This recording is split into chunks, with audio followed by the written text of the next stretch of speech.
Makhluk apa? Makhluk apa? Belum pernah dengar. Belum pernah dengar?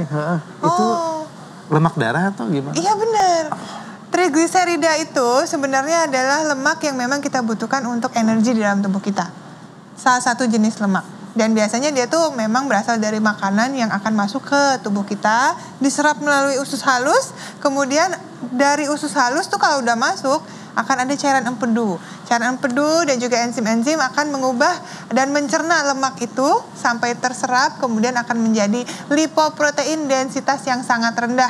Kalau orang kedokteran biasanya taunya nyebutnya VLDL, very low density fat gitu.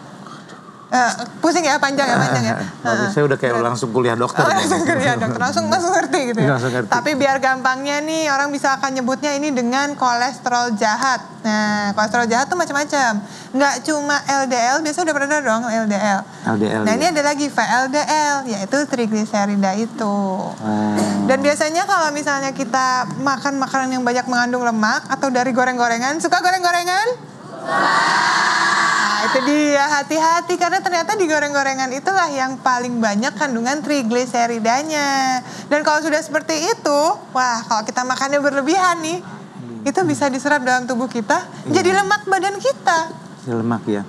Apalagi kalau makannya berlebihan. Saya kebayang itu kalau lagi di lokasi syuting banyak setiap sore makan gorengan tuh gimana ya? Nah itu dia makanya, apalagi kalau nih mahasiswa nih ya kan suka nyemil-nyemil goreng-gorengan. Nah, itu hati-hati. Kalau berlebihan, oleh hati akan diubah, kemudian disimpan kolesterolnya. Nah, sebenarnya bedanya dengan lemak-lemak lain itu, nah itu trigliseridnya itu yang akhirnya disimpan dalam tubuh kita untuk menghangatkan tubuh kita.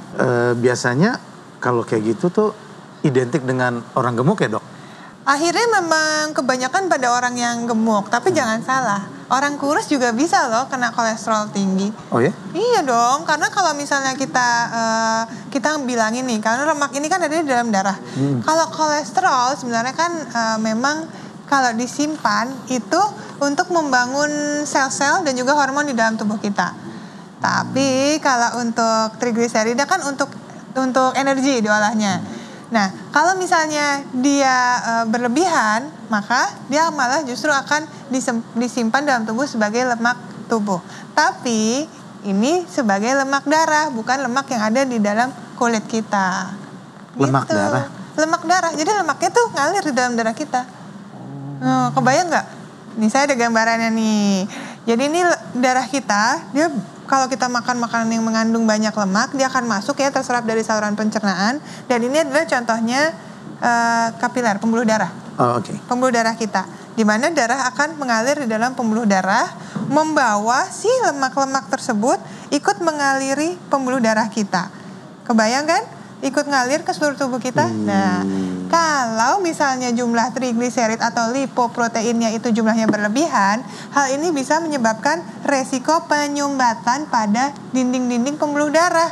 Akibatnya seperti ini. Kalau sudah berlebihan, terus-menerus kita tidak menjaga gaya hidup yang baik, maka makin lama makin bisa banyak jumlahnya yang menempel di pembuluh darah.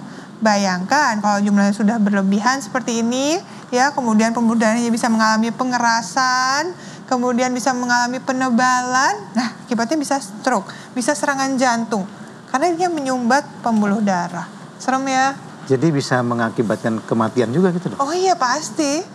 Karena kalau sudah tersumbat seperti ini, darah nggak bisa ngalir, dia berhentinya misalnya di pembuluh darah yang ada di otak, atau pembuluh darah yang memperaliri jantung, dinding jantung nggak bisa bergerak, nggak bisa memompa, akibatnya serangan jantung.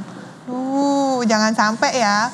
Makanya harus dijaga supaya kadar trigliseridanya di bawah 150 mg per desiliter. Itu yang paling penting. Dan solusinya ada nih Umar yang paling penting. Yang paling penting harus kurangin tadi konsumsi dari lemak-lemak yang jahat itu tadi. Kurangin apa? Gorengannya. Ganti dengan yang lebih sehat, misalnya makan makanan yang dikukus-kukus, yang direbus. Kemudian juga jangan mengkonsumsi alkohol, karbohidrat yang berlebihan, olahraga rutin. Olahraga berapa kali seminggu? Setiap hari dong? Setiap hari ya? Setiap hari. Wah itu bagus banget. Iya, Dan iya. memang tuh olahraga minimal 4-5 kali seminggu. Iya, Supaya pembuluh darah kita juga tetap kuat, Iya, tetap elastis, tetap Iya. lancar. Kemudian juga harus konsumsi lemak yang baik yang mengandung omega 3. Oh berarti apa yang saya lakukan tuh udah bener dong dok ya? Saya rutin minum suplemen Omepros. Perpaduan asam lemak esensial yang lengkap, yaitu omega 3, 6, 9, serta dilengkapi dengan DHA, EPA, plus vitamin E. Yang bermanfaat membantu mengurangi kadar lemak darah dan kolesterol jahat di dalam darah. Omepros berasal dari bahan alam, yaitu salmon oil yang mudah diserap tubuh dan yang pasti halal. Untuk pencegahan, cukup 1 kali sehari 1 sop kapsul.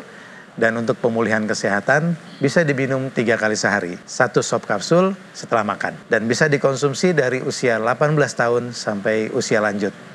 Bila sedang mengkonsumsi obat-obatan dari dokter, tinggal diberi jeda 1-2 jam saja. Ingat pemirsa, mencegah itu lebih baik daripada mengobati. Ayo jaga kesehatan dengan pola hidup yang baik, dan bila perlu, minum Omepros. Suplemen sehat, bantu kurangi lemak darah. Terima kasih banyak tipsnya Umar. Terima kasih dokter.